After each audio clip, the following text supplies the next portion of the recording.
Hey, welcome back to the Ping Pong Flix Show. My name is Chris Wong. This is episode 473 of the Ping Pong Flix Show. I want to delve a little bit deeper into that Flash cameo, Ezra Miller's Flash cameo on Crisis on Infinite Earths. And so there are been a few articles about how that came about.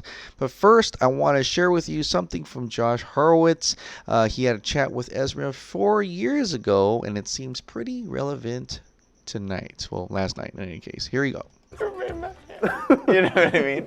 Are you avoiding this TV show? Because people like the TV show, as you know. I'm not avoiding it. I'm not avoiding it at all. Yeah. I think it's awesome. Oh, really? Yeah, I think it's awesome. And come on, we're the Flash.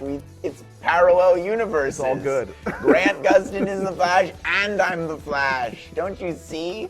It's the event horizon. We crossed it, baby. Grant and I are chilling. Yeah. We're gonna have a race. It's gonna be dope. Like Jay Garrick and Barry Allen back in the day. It's gonna be dope.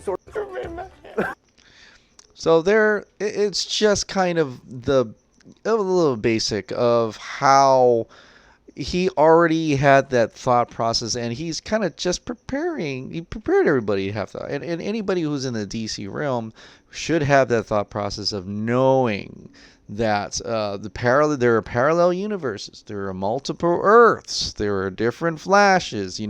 Why are we fighting about this? And it does seem like it with his in addition to into the show, and granted that part he disappeared and all the universes ended, but then he came back at the end. We had the different Earths. You see Doom Patrol's back, you see Brandon Routh Superman's back, you see Swamp Thing actually come in, you see Titans and stuff, and they show you this is Earth, this is this, all the different Earths are forming, and then you assume DCEU Earth also reformed back as well.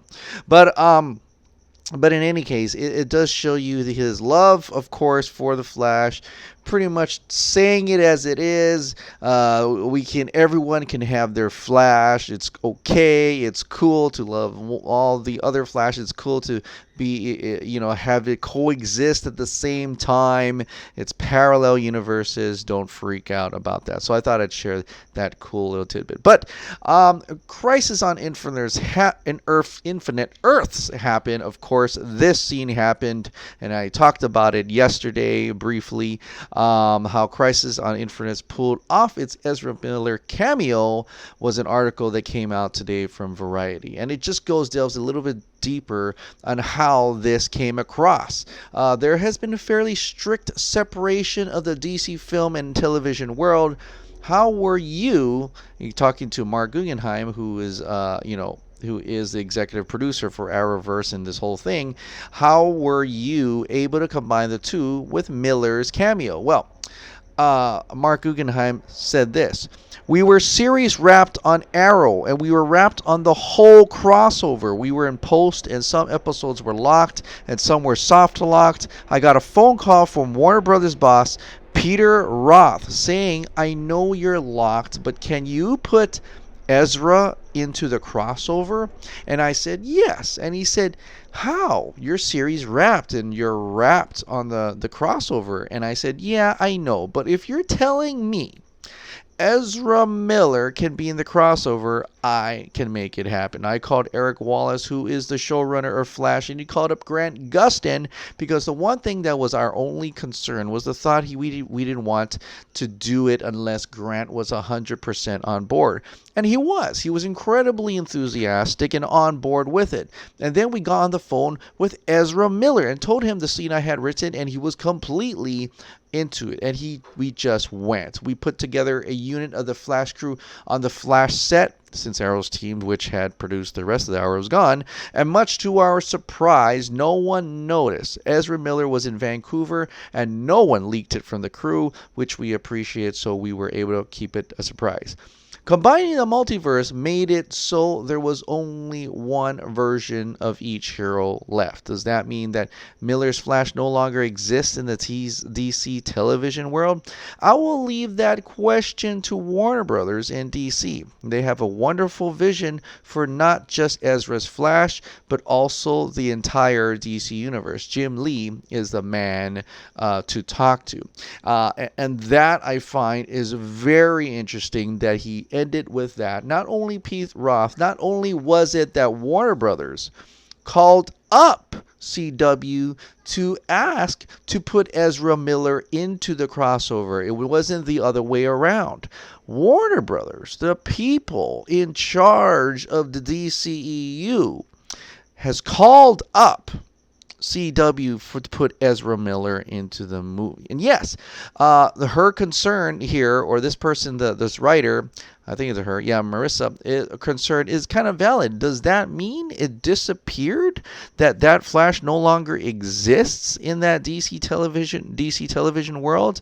Well, didn't it reform back at the end? So what does that mean? Well, it doesn't. It kind of tells you, to me, that there is this Flash. There is the Ezra Miller's Flash. They are totally saying that, hey, we've got this multiverse thing happening here, but we're going to throw him in there so that the general public, the people who are watching this, knows that there is still that Ezra Miller Flash back in the movie world, back in the DCU world. We are totally looking at that as, yes, that did happen. It is happening. There is another Flash movie coming out, possibly, Flashpoint maybe. And the fact that he even says that he talked to Victor, right? He talked to Victor. Victor is mentioned, meaning that the whole possibility of him thinking about parallel universes and able to go to the speed through the Speed Force is something that's not really done, not actually even mentioned in Justice League, but mentioned and even done in the Snyder Cut of Justice League, because as you know, Flash runs back in time, saves Victor, saves the entire League after the Mother Box explodes or does something, and we'll know when we find out when we watch Zack Snyder's Justice League. But that actually happened. He tapped into the Speed Force, and by then, being buddies with Victor, he would have told him that's a possibility, that maybe if he goes fast enough, there would be multiple universes and parallel universes and things like that. That is the Snyder Cut Flash. That is not the Justice League Flash. And so I find it interesting that Jim Lee, what he says here, that Jim Lee is instrumental in putting this in place. We go to another area where that can be you find out a little bit more. This may be too big, but Entertainment Weekly had said this. You tweeted that DC Entertainment CCO publisher Jim Lee played a pivotal role in pulling off the Ezra Miller cameo. How did he help it all come together? Also, did any of the people on the film side have input on the contents of the scene? Mark Guggenheim once again. This time to Entertainment Weekly. Absolutely. Basically, I was really working hard, hand in hand with Jim. From the moment we found out that this was a possibility to once we knew Grant Gustin was cool and on board with it, and Ezra was on board with it, I would send drafts of the scene to both Jim Lee and DC Entertainment's film VP Adam Schlagman, and we would just go back and forth. The trick with the scene is that I didn't want to, and they didn't want me to do anything that stepped on the toes of the Flashpoint movie that they're developing. So we really worked hand in hand. Jim was really great about just making sure that all the parties were talking to each other, that nothing was getting stalled. He was a cheerleader when he needed to be, a diplomat when he needed to be. He really stepped up in every way one could do it. His enthusiasm really helped make this possible. So, just judging from this alone, there's several things here that you really have to consider here. Well, first of all, right away, this was a fan service type thing. But two, it seemed like since they were so involved with the contents of the scene and want to make sure things were happening in a way, and it did this and make sure that scene worked out, possibly even there's reason to have that Victor Stone comment, reason to which it kind of rubbed a lot of people the wrong way where Ezra Miller found out his name was Flash in a certain way. But it shows here that it wasn't simply just a throwaway scene. There was a lot of thought that was put in to getting Ezra Miller as Flash as this cameo. That is interesting. And the pivotal person was none other than Jim Lee, who at this point has the same role as Jeff Johns had when he was in charge of DC Films, right? In charge of the artistic element of the story, the DC part of DC Films, right? Because we still know Walter Hamada is part of this. But this is maybe the first time we're actually hearing Jim Lee having input into one, getting Ezra Miller as Flash in as a cameo, and two, what he just said there, the Flashpoint movie that they're developing. We've heard about that. We've heard about Flashpoint. Then it turned into The Flash. And then we hear Andy Muschietti saying that it's going to be a different type of Flashpoint. He said Flashpoint himself, meaning there is very much a point in here that we have to consider, that they are very much trying to develop a Flashpoint movie. And Andy Muschietti's comment of Flashpoint doesn't just mean time travel. He doesn't just use it lightly, because Jim Lee is using that same name, and we know Jim Lee, he is DC, pretty much. So he's not going to use the term Flashpoint lightly unless he really intends to use a lot of those elements of Flashpoint in that movie. So here we go. Jim Lee's instrumental in this thing. He has a bigger part in this thing that we have originally considered. Two, he decided he was the pivotal person to pulling off the Ezra Miller cameo. He wanted Ezra Miller in there for one reason, for some reason, right? And utilizing and instrumental in what contents, in what he says in that little scene. Right? And three, there's a mention of a Flashpoint movie. They're very concerned that they were wanting to make sure that it doesn't step on the toes of the Flashpoint movie. So what I see, just judging from this, is that they see that the Flash series in the CW, it's popular. They can totally see it's popular. But they wanted to make sure that people know that Ezra Miller Flash is still a thing. And they also want them to know that despite what's happening in the CW world, it's not going to affect the Flashpoint movie, the Flash movie that they're developing. So they're doing two things with one stone, right? And possibly the third stone is possibly the Snyder Cut. Because, like I said, the Justice League version of Ezra Miller Flash did not even tap into the speed, to the real Speed Force at all. Like, he slowed down, yeah, he got really fast, but is not to the point where he's going time traveling or doing anything for that matter, right? He's not doing that. He did not do that in Justice League. But we know from what Zack Snyder said, he does tap into it. He does actually do some time traveling within Zack Snyder's version of Justice League. So is this all we were just putting two and two together and things like that? I think even Carlos, once again, also doing, two and two together like that. In fact, even to the point that he said this, and we remember this. Well, you maybe remember this, but yes, Jim Lee is the man to talk to. He is instrumental. He has plans for the DC universe. Jim Lee, Zack Snyder, had posted this on Vero a while back, over a year ago, saying that Jim Lee is the best. And which we assume that Jim Lee and Zack do speak. They are in good terms. They are, they've worked together before, absolutely, in terms of when Zack Snyder was in the DCU, and maybe still working together. I mean, is it just a coincidence? or does this spell good things for the Snyderverse? It spelled good things for Ezra Miller as the Flash to being and Flashpoint. Does it spell good things for the DCU entirely? And for me, I feel like this could mean such a great thing, right? We've already got hints from and like I said, this is all you can call it all tinfoil you want. Yeah, and that's fine. I'm fine with it. I'm going to call it tinfoil as well. Right? I mean, we've seen Jeffrey Dean Morgan hint at a masked comeback, right?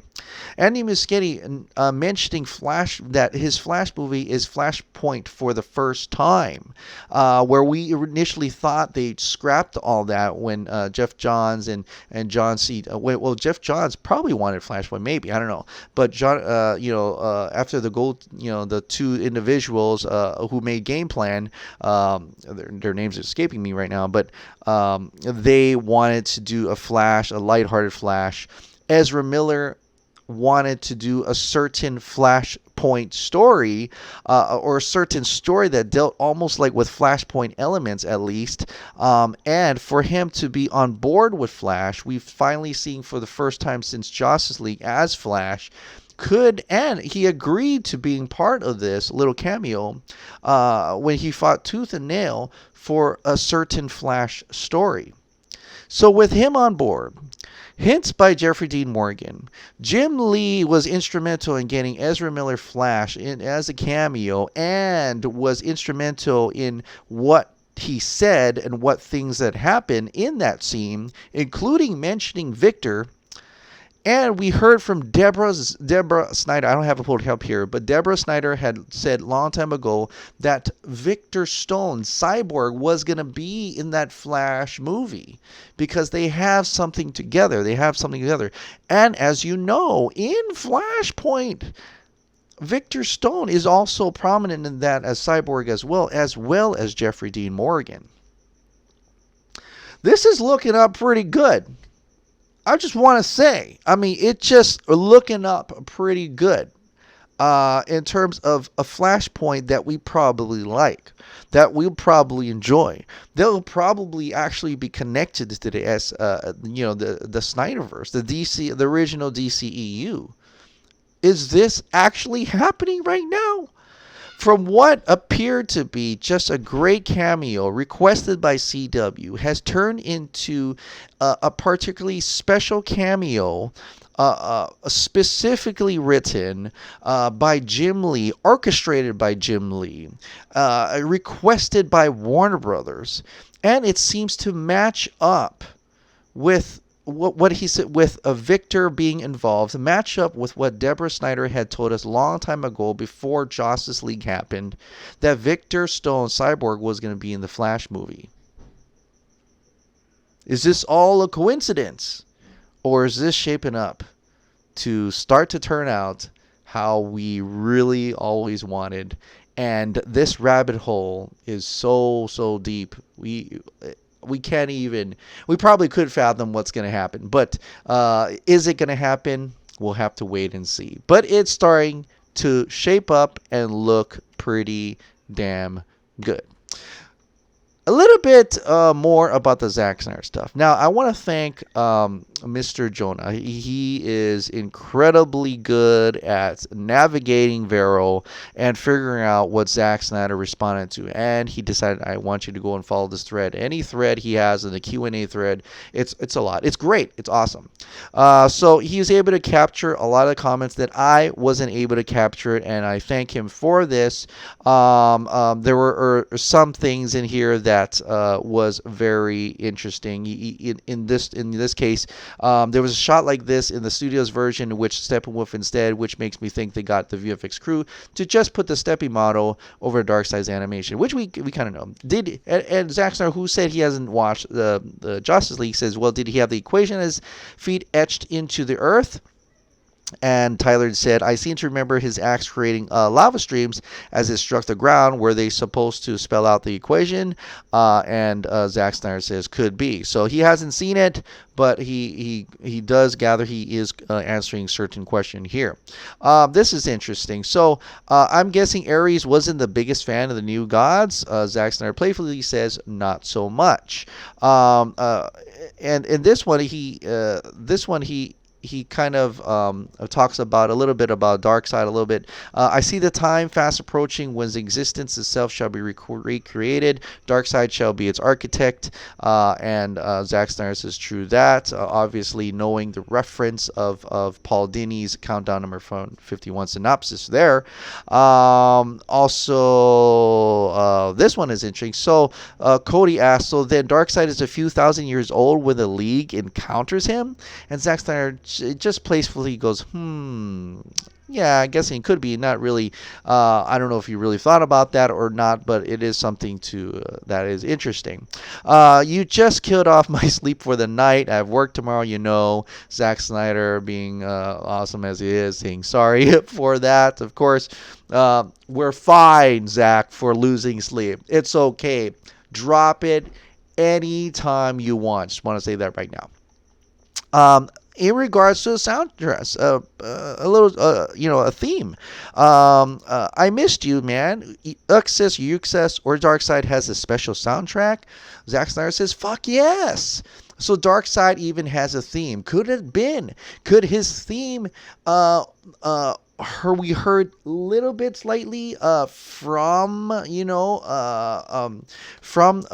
little bit of piece that Junkie XL had teased on that day on November 17th, or was it a day before November 17th, which he then says, oh no, it's just this strings thing. But the sound that he gave off, that little bit of music he sent that day, he played that day, did not have any of those strings in it. So that, I thought that was kind of interesting. So, but anyway, Darkseid has a theme. That's awesome. I really love the idea of exploring Uxas as a warrior, because once he became Darkseid, the fucker became an elitist and spams his Omega beams while his hands behind his back. Zack Snyder says, I know, right? I wanted to see him mix it up. So awesome. We want to see it as well. Carlos, do they travel with ships through the boom tube? Zack Snyder responded, we do it the old way. Ready, my armada. So it's like a specific like a quote right there, the Darkseid say that. That's awesome. Darkseid is going to shake Cape shit to its foundation, and he claps, right? This is a little bit interesting. Is the history lesson as long as the Man of Steel Krypton scene, 17 minutes, or was it a little shorter? If it's possible to answer. And Zack Snyder does confirm it's a good chunk. We would have had a good chunk of footage from the history. The history lesson scene was supposed to be a lot bigger. In this regards, I already said this yesterday. Can you please change Steppenwolf design to BVS design, please? He said yes. So there's a good chance we actually may get to the original Steppenwolf design. That's awesome. If for anybody who's losing hope, once again, just let us have it already. I'm losing hope and feeling that all these photos are the closest thing we'll get to the film. But Zack Snyder wants to emphasize never lose hope. Never lose hope. Indeed, never lose hope, guys. Never. When Flash says, I never done battle, I already said this yesterday. What the fuck? That's hilarious. There was some things about this. Now, Joke's on You had done so many questions, and Zack Snyder said yes to one, and a lot of people are thinking that yes was in response to we are getting close, boss, aren't we? But he does say here that that's a reply to your first question, which there were many questions he asked, so it's hard to gauge which one we're talking about here. But will Superman be face to face with Darkseid ever? We assume maybe that's the first question. And it could be yes to that. So not sure what answer that is, but it's great that Mr. Jonas laid it all out there for us. Are Hippolyta and Antiope there? And Zack Snyder says yes. And we've seen that. Fabian Wagner actually posted the behind the scenes of both those characters riding on horses for that scene. So we know that. Another playful one. Today's my mom's birthday. Thanks for posting this today. Zack Snyder playfully says, I posted it for your mom.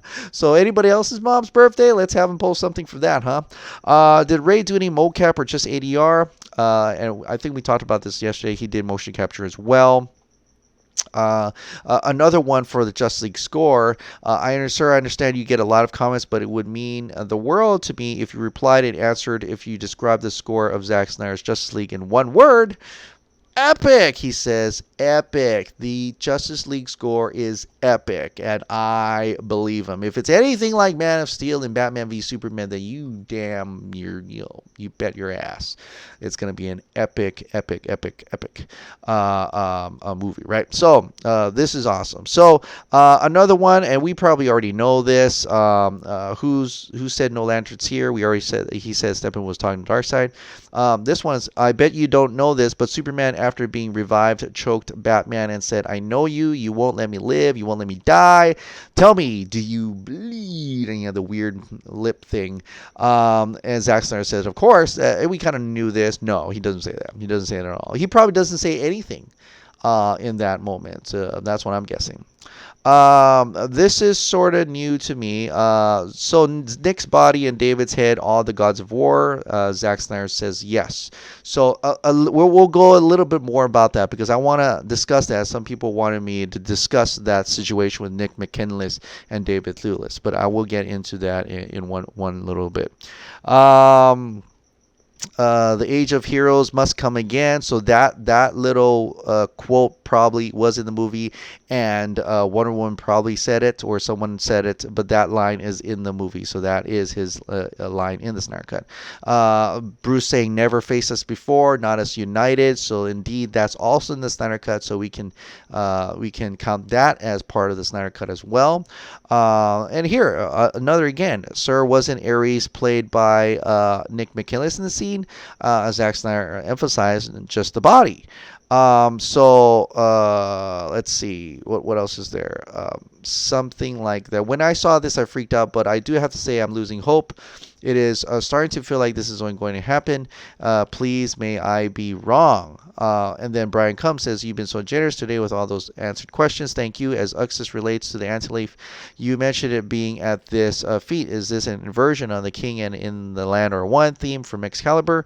Zack Snyder replied to that as something like that. Of course, he may have actually replied to both into this one, but it seems like this answer, something like that, is reference to this King and in the Land or One theme. So that's what I wanted to. I'm pretty positive as well that he tagged Daniel by accident. So, but that's that.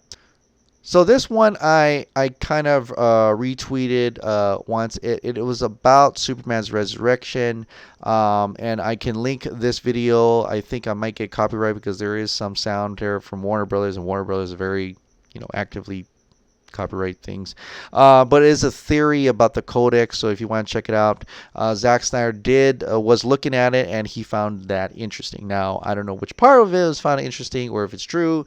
That's for you to decide and for us to find out when we see the Snyder Cut. But so will we see David Thewlis acting as Ares in that scene? Zack Snyder said yes. So even more about the David Thewlis and Nick McKinless situation. And I think I saw this. I read that to you yesterday as well. Man, thank you, Zach, for this. This makes the moves fired up, but still the weight hurts a lot. Gonna watch the ceiling some more and wonder. And I think he's telling Lord Koje there to be strong in that. So. Let's see. Oh my God, glorious and Zack Snyder. So was Nick McKinless a stunt double for David Thewlis or not? I'm so confused right now. When I watched the theatrical cut, the one shot of Ares looked a lot like Nick McKinless. We salute you, big man. Yes, Nick was the body. So Nick was the body. He said right there. And now. going off from that, I want to discuss something, because Nick Mckinless did actually went also started talking in response to a lot of those things. And Nick Mckinless, he's been out saying that he should get credited for everything, and yeah, I believe so as well. But I found this interesting. Now I compiled it for you. Nick Mckinless had responded to McD and Zack Snyder. Not true. My head, my body, my action, zero credit. And in Justice League, he was the real Ares, right? He also said, you'd hope so, but I'm not holding my breath. And I think that's in response to possibly, I don't know, possibly being totally Ares. And this is about respect as much as it is the money that Phyllis has been given for my work. Okay. He also said he didn't mention me here, sound referring to Zack, and I have huge respect for him. He also mentioned, I appreciate this, but when another actor is getting your residuals and credit, it doesn't seem very fair to me. So we're on an interesting, awkward conundrum here. Like, even I myself has been posting a lot that Nick Mckinless is our Ares. I thought Nick Mckinless was supposed to be Ares in the Snyder Cut, and he is his body, like Zack Snyder, his body. So that gets you into question. Well, what does that mean? Does that mean he is did Ares role was shared between two actors, or is this a situation where you had a body of somebody and a face of somebody else? And I thought that actually did happen with a certain other movie called Watchmen, where the face, the head is now it's escaping me. Flash's dad. Oh my God, what's his name? But the face is another actor, the head's another, and the body is another actor. But the head's credited as the actor. And in this case, Nick Mckinless wants to be credited for the whole thing. Yet we know Zack Snyder was involved with Wonder Woman, and David Thewlis was indeed Ares in that. So that is interesting. There is a certain disagreements here that it may not just be Zack and the studio. In the case of just Nick Mckinless here, there seems to be something about that as well. And I can't really comment. I can't really say for sure who's right or wrong in this. I don't know. What does the contract say? That it intrigues me, but I do want to talk about it, because I did like myself and many others have been saying Nick Mckinless is our Ares for a long time, and just yesterday, Zack Snyder said David Thewlis is Ares and Nick is just a body.